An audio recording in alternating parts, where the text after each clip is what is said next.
নমস্কার। বাংলা জ্ঞান হাব চ্যানেলে আপনাদের সকলকে স্বাগত। লাস্ট ১.৫ বছরে যদি আমরা দেখি বাংলাদেশে যা যা পরিবর্তন হয়েছে না, তা কিন্তু ভারতের জন্য ভালো না। কেন বললাম? কারণ বাংলাদেশ কিন্তু লাগাতার ভারতকে ধমকি দিয়ে যাচ্ছে, হুমকি দিয়ে যাচ্ছে। এখন আবার নতুন আরেকটা হুমকি, যেহেতু নতুন, আগেও কিন্তু এটা অনেকবার দিয়েছে। কি বলা হচ্ছে এই হুমকিতে? We will cut off seven sister. ভারতে যে আমাদের সেভেন সিস্টার আছে সেটা আমরা কেটে দেবো, এরকম দাবি। হ্যাঁ, এতটা দাবি করছে কে? বাংলাদেশ। আর এটা নয় যে বাংলাদেশে কোনো বড় মাপের লিডার বা মিনিস্টার এই মতো দাবি করছে আর ভারত ভয় পেয়ে যাবে। আরে এসব এরা কিছুই করতে পারবে না। যেটা করছে জাস্ট তাদের অডিয়েন্সকে খুশি করার জন্য। অতটা ক্ষমতা হয়ে যায়নি যে ভাই সেভেন সিস্টার কেটে নিয়ে চলে যাবে। ঠিক আছে, এতটা বাংলাদেশে এখনো পর্যন্ত দম হয়নি। এই একটা ছোট্ট দেশ, সেখানে এত বড় বড় লেকচার দিচ্ছে এখন ভারতের ওপর। আজকে আমরা এই আর্টিকেলটা মানে শুরু থেকে শেষ পর্যন্ত আলোচনা করব। মানে মুখে যা আসে বাংলাদেশের লিডারদের, মানে ছোট মাপের লিডারদের, তা কিন্তু এরা মানে উটপাটাং একদম বলেই চলে যায়। কিন্তু প্রশ্ন হচ্ছে, যখন হাসিনা সরকার ছিল তখন কিন্তু এই ধরনের জিনিসগুলো দেখা যায়নি, এটা মানতে হবে। তখন মানে অনেক এই সিচুয়েশনগুলো না অনেকটাই স্টেবল ছিল, অনেকটাই স্টেবল ছিল। বাট প্রবলেম এখানে, ভারতে এখন অনেক রিসোর্স আছে যেগুলো ডাইভার্ট করতে হবে ভারতকে এই মুহূর্তে। কারণ বাংলাদেশ যেভাবে অ্যাক্টিভিটি করছে, যেভাবে স্টেটমেন্ট দিচ্ছে, সেটা কিন্তু একটা চিন্তার ব্যাপার। কিন্তু ব্যাপারটা কি হয়েছে, ভারত ভয় পায় না ভাই। ভারতের কাছে অনেক কিছু আছে, ঠিক আছে, অনেক মিসাইল আছে। সেই যেমন অপারেশন সিন্দুরের সময় করে ভারত টুক টুক করে ফেলে দিল পাকিস্তানে, যে খেলা দেখিয়ে দিল, বাস। তারপরে তো বুঝতেই পারছেন। তাহলে এখানে যে বিষয় হচ্ছে, বাংলাদেশের মধ্যে না এক্সট্রিমিস্ট গ্রুপ, অনেকগুলো গ্রুপ অ্যাক্টিভ হয়ে গেছে, অনেকগুলো গ্রুপ। যেভাবে পাকিস্তানের মধ্যে বিভিন্ন এক্সট্রিমিস্ট গ্রুপ অ্যাক্টিভ আছে, সেরকম বাংলাদেশের মধ্যেও কিন্তু এক্সট্রিমিস্ট গ্রুপ অ্যাক্টিভ হয়ে গেছে। আর এইটাই প্রশ্ন, যখন হাসিনা সরকার ছিল ভারতের সাথে বাংলাদেশের রিলেশন একটা ভালো জায়গায় ছিল। হাসিনা এই যে এক্সট্রিমিস্ট গ্রুপগুলোকে মানে অ্যাকশন নিয়েছিলেন, এবং সাথে সাথে হাসিনা চেয়েছিল যে ভারত বাংলাদেশ রিলেশনটা ঠিক ভালো রকমভাবে মজবুত থাকুক, যাতে কোনো সমস্যা না হয়।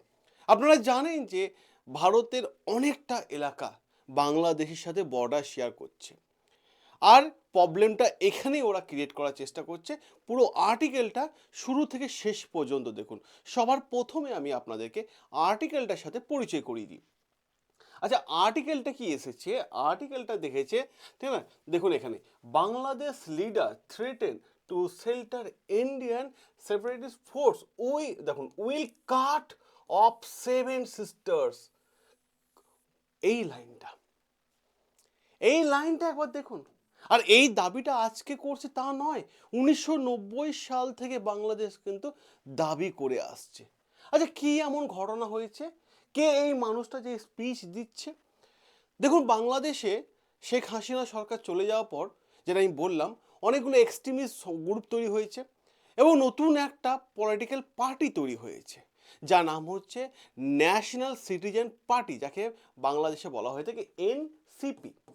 এনসিপি বলে একটা পার্টি তৈরি হয়েছে, ন্যাশনাল সিটিজেনশিপ পার্টি। আর এই পার্টির মেন লিডার হচ্ছে হাসনাত আবদুল্লাহ। দেখতে পাচ্ছেন, হাসনাত আবদুল্লাহ একটা র্যালি বের করেছিল গতকাল। যে র্যালিটা অনেকটা দূর যাওয়ার পর ঢাকা সেন্ট্রাল শহীদ মিনার সামনে দাঁড়িয়ে যায়, এবং সেখানে এই হাসনাত আবদুল্লাহ একটা বড় স্পিচ দিয়েছিল। কি বলেছিল?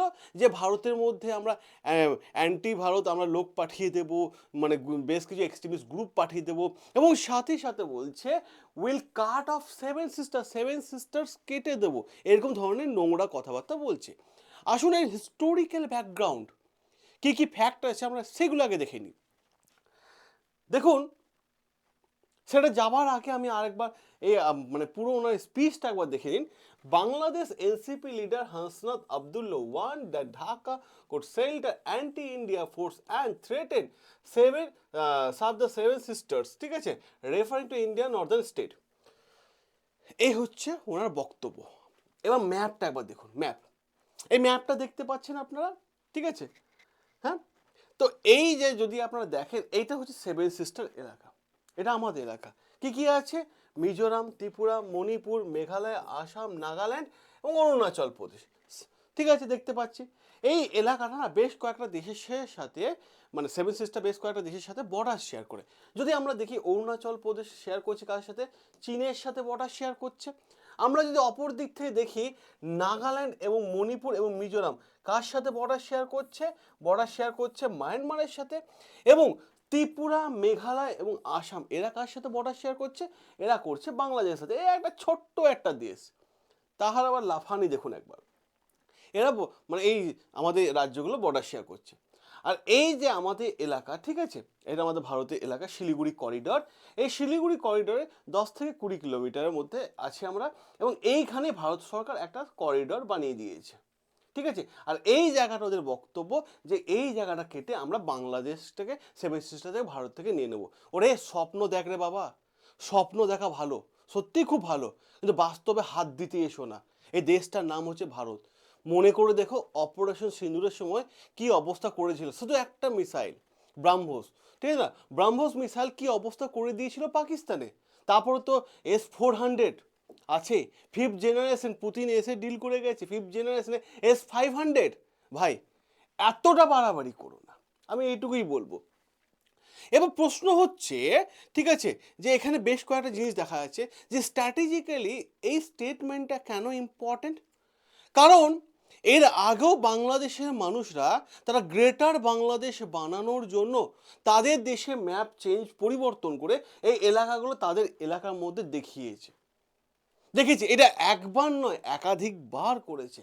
1990 সাল যদি হিস্ট্রি দেখেন, 1990 সাল থেকে বাংলাদেশ মানে গ্রেটার বাংলাদেশের ম্যাপ জারি করছে, এবং এইটা এখন এক্সট্রিম লেভেলে পৌঁছে গেছে যখন হাসিনা সরকারকে তুলে ফেলে দিয়ে বাংলাদেশে এন্টিম গভর্নমেন্ট যিনি এখন বসে আছেন মোহাম্মদ ইউনূসের সময় আমলে সব থেকে বেশি দেখা যাচ্ছে।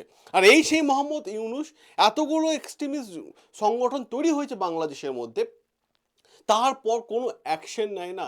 আর নেবেই বা কী করে, কারণ ও তো ভারত মানে প্রচারে ভারত বিরোধিতাকে প্রধান আশ্রয় করে নিয়েছে। কারণ ওর উদ্দেশ্য ভারত বিরোধিতা করা।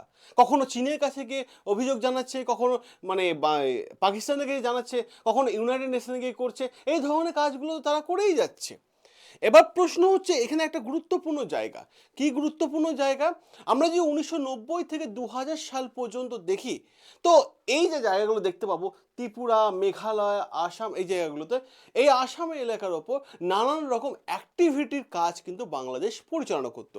কারণ এই দুটো এলাকায় ত্রিপুরা এবং মেঘালয়তে বেশ কিছু 1990 থেকে 2000 সাল পর্যন্ত বেশ কিছু মানে গ্রুপ তৈরি হয়েছিল, গ্রুপ মানে ছোট ছোট একটা গ্রুপ তৈরি হয়েছিল বেশ কয়েকটা। তার মধ্যে একটা গ্রুপ হচ্ছে National Liberation Front of Tripura, আর একটা ছিল অল ত্রিপুরা টাইগার ফোর্স। এই দুটো গ্রুপ তৈরি হয়েছিল।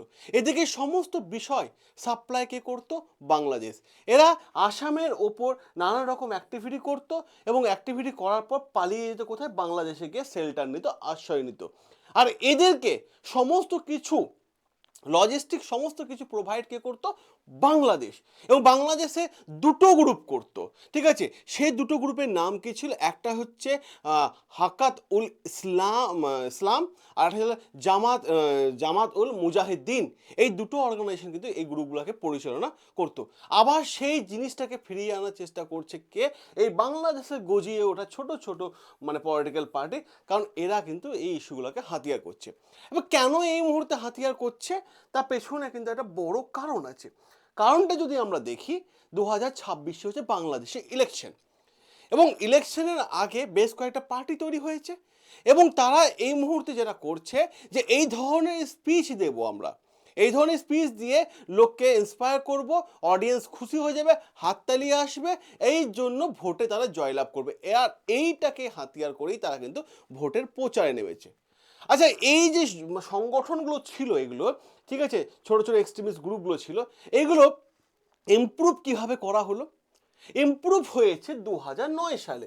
কিভাবে 2009 সালে, 2009 সালে ইমপ্রুভ হলো এইভাবে, যখন হাসিনা সরকার সিংহাসনে বসলো তখন থেকেই তার প্রধান উদ্দেশ্য ছিল ভারত এবং বাংলাদেশের মধ্যে রিলেশন মজবুত রাখা, যাতে কোনো রকম ব্রেক না হয়। আর তার জন্য হাসিনা সরকার বাংলাদেশের সিংহাসনে বসার পরই যে যত গ্রুপ ছিল সমস্ত গ্রুপকে ধ্বংস করে দেয়, ডিস্ট্রয় করে দেয়।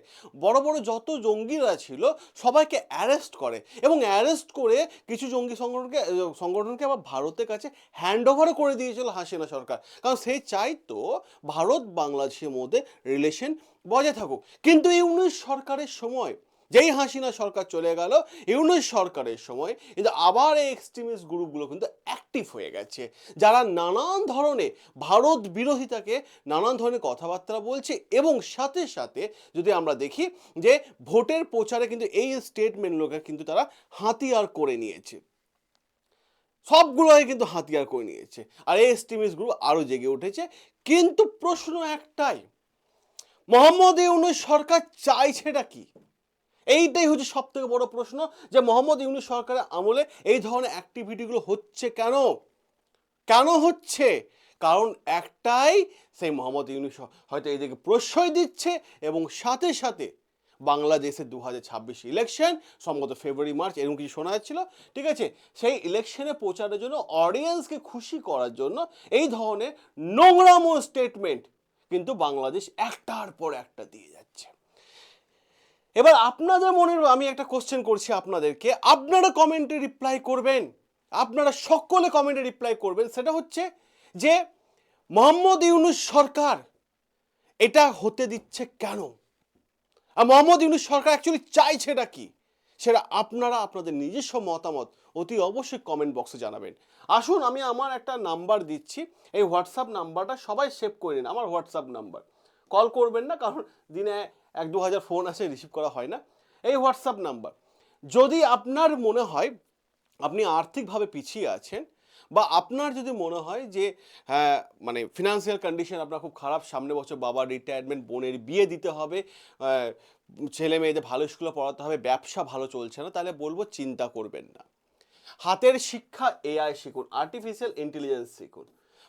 অনেক কষ্ট করেছেন, আর 2 মাস কষ্ট করুন, কারণ 2 মাসের কোর্স, ঠিক আছে, 2 মাসের কোর্স, 2 মাসের মধ্যে ভালো করে শিখতে পারলে গ্যারেন্টি দিয়ে বলছি, লিখে রাখুন, মাসে 1 থেকে 2 লক্ষ টাকা ইনকাম করবেন, 1 থেকে 2 লক্ষ টাকা এআই শিখে।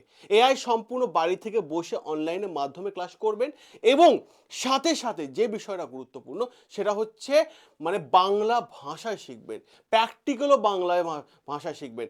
ভারতবর্ষের বেস্ট টিচার শ্রেয়া ম্যাম এখন আমাদের কাছে, ঠিক আছে, অতএব চিন্তা কোনো কারণে, এআই শিখুন। কোর্স ফি কত? 5,650 টাকা।